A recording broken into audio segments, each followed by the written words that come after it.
即花莲县政府最近开始发放灾民逐户5万块的慰助金，早起真侪人就来领，有一寡灾民因为无身份证件，就要先去补办才会当来领。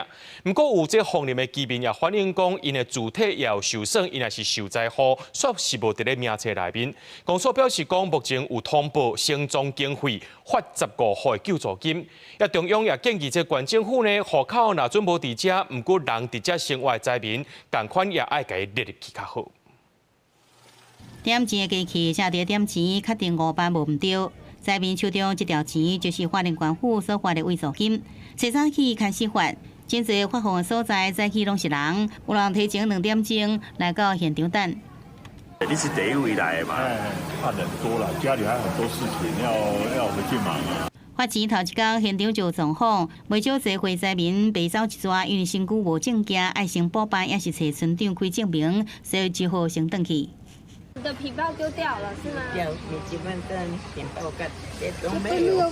若无证件袂用领，官府原定的受灾户范围也无大马村、大华村部分的认知，引起部分灾户不满。官民部落青年组成的自救会更加讲要发起定情，官府这方面赶紧来更新，甲2村全户拢纳入。 县府跟中央说受灾户的定义到底是什么？对我们法单来说，我们整个部落都受灾了，不论有没有淹水。8个村是全村来发放的一个原则。那另外大权大境的一个民众的话，他如果不是在本来被划设的影响范围的保全户的话，但有实际的受灾状况，那请去公所办理相关的受灾登记。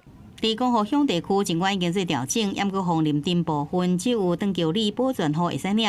三乡里有住户无来徛家也受灾，却是无伫这发放名册内底。镇公所先调出15户，发放每户2万块的急难救助金。